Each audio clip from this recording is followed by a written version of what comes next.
Look at the view, it's so outstanding.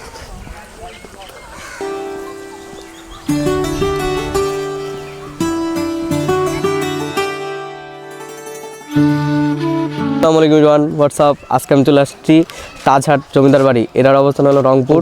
আমার পিছনে যে প্যালেসটা দেখতে পাচ্ছেন এটাই হলো তাজহাট জমিদার বাড়ি। একজন ব্যবসায়ী ছিলেন, বিশিষ্ট ব্যবসায়ী মান্নান লাল রায়। তিনি 18শো শতাব্দীর দিক থেকে এখানে এসে তিনি তাজের রত্নের ব্যবসায়ী ছিলেন এবং তিনি আপনার গিয়ে বিভিন্ন টুপি তাজ বিক্রি করতো। সেই হিসাবে এই জায়গার স্পটের নাম হয়েছে তাজহাট এবং সেই তাজহাটের জায়গা তিনি প্যালেসটা যে বানাইছে আজকে এই প্যালেসের নাম হয়ে গেছে তাজহাট প্যালেস বা রাজবাড়ি বলতে পারেন। তো আমরা সেটা আজকে দেখতে আসছি, সেটা আপনাদের দেখাবো। তো ভিউটা দেখেন, আউটস্ট্যান্ডিং। এটা রোমান স্থাপত্য অনুযায়ী বানানো হয়েছে। ডিজাইনগুলো দেখে আর্কিটেকচার মনে হইতেছে সেম। আমরা ভিতরে যাবো এবং এটা সেকেন্ড ফ্লোর আপনার গিয়ে এই জাদুঘর বানানো হয়েছে আপনার রংপুরের ঐতিহ্য প্রত্নতাত্ত্বিক জিনিসপত্র নিয়ে। আর আমাদের এই প্যালেসের ঠিক দুই পাশে হলো দুইটা পুকুর, এই পাশে একটা ওই পাশে একটা। আমি আপনাকে ভিডিও দেখাই দিব অবশ্যই। চলেন আমরা উপর সাইডে যাই। সো এভরিওয়ান, আমরা এখন সেকেন্ড ফ্লোরে যাব। রংপুর প্রত্নতাত্ত্বিক জাদুঘর এন্ট্রি। এখানে আবার আরেকটা গেট। এখানে একটা ওই যে ক্যানেল যেটাতে বলে আসলে আর কি। ভিতরে যাই অবশ্য। ও বিভিন্ন মূর্তি দেখতেছি। এটা হলো দুর্গার শিবপুরি, আবার এটা হলো শিবলিঙ্গ। It's nice. এখানে অনেক আছে, ফুল হাত মনসা মূর্তি। এটা হলো মাটির দিয়াশাল, মাটির পিরিচ যেটা বলে। মহাস্থানগড় বগুড়ার থেকে প্রত্নতাত্ত্বিক যেসব আইটেমগুলো যে ছিল ওগুলো এখানে। একটু পোড়ামাটির সিলমোহর গাইস। এগুলো হলো পাথরের মূর্তি।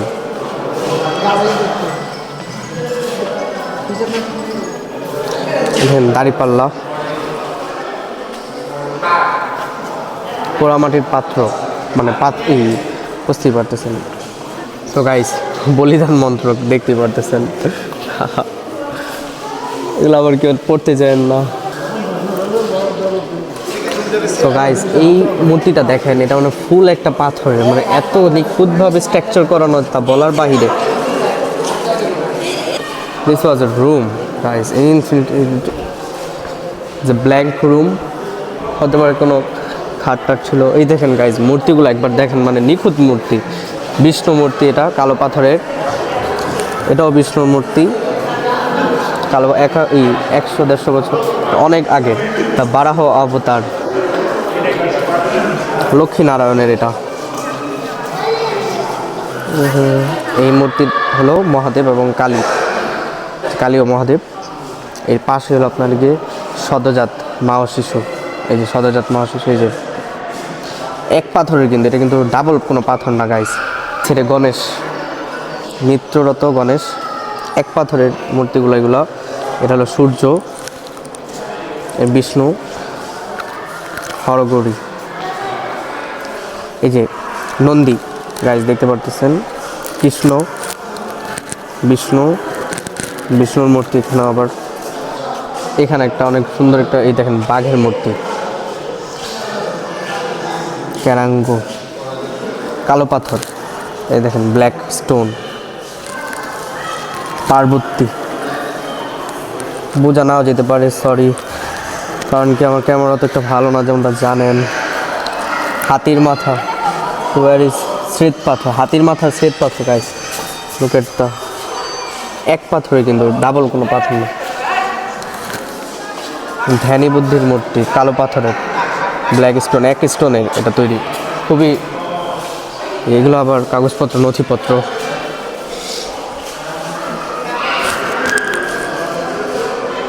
এখানে আবার সাঁওতালের ব্যবহৃত তীর, সীতাকোট বিহার। এগুলো মাটির পাথর, বিভিন্ন এই যে সীতাকোট বিহার থেকে পাওয়া গেছে এগুলো।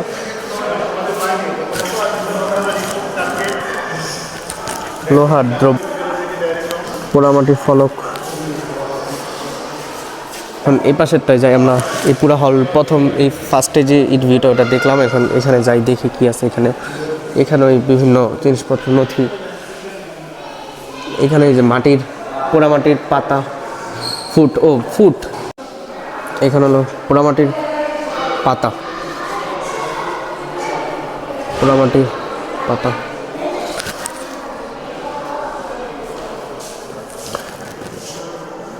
এটা হলো একটা ইমামবাড়ার ফার্সি লিপিবদ্ধ, দেখতে পাচ্ছেন ফার্সিতে কালো পাথরের উপর লেখানো হয়েছে মসজিদের ফার্সি পাথর,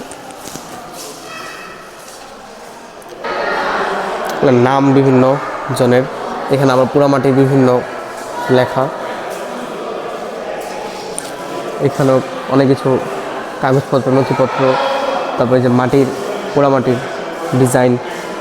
এখানেও কয়েকটা মূর্তি আছে, যে হাতির দাঁত, গাইস কত বড় হাতির দাঁত! আমার এই আসলে কি অরিজিনাল কিনা ঠিক জানা নাই। দেখতে পারতেছেন হাতির দাঁত। এখানে আবার এই মাটিতে লেখানো, পোড়ামাটিতে।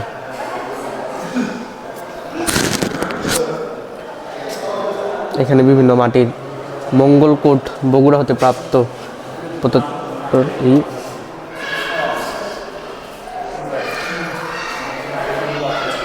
এখানে একটা সিন্দুক গাইস, দেখতে পাচ্ছেন।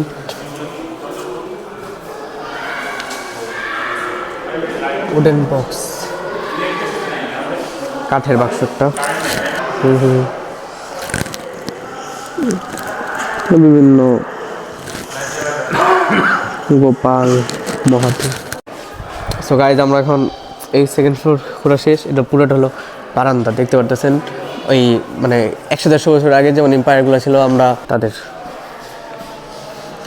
আর এই বাইরের থেকে এই ভিউ যাওয়া যায় এই পাশ থেকে, দেখতে পারতেছেন। এই পাশে গেটটা হলো বন্ধ। এই যে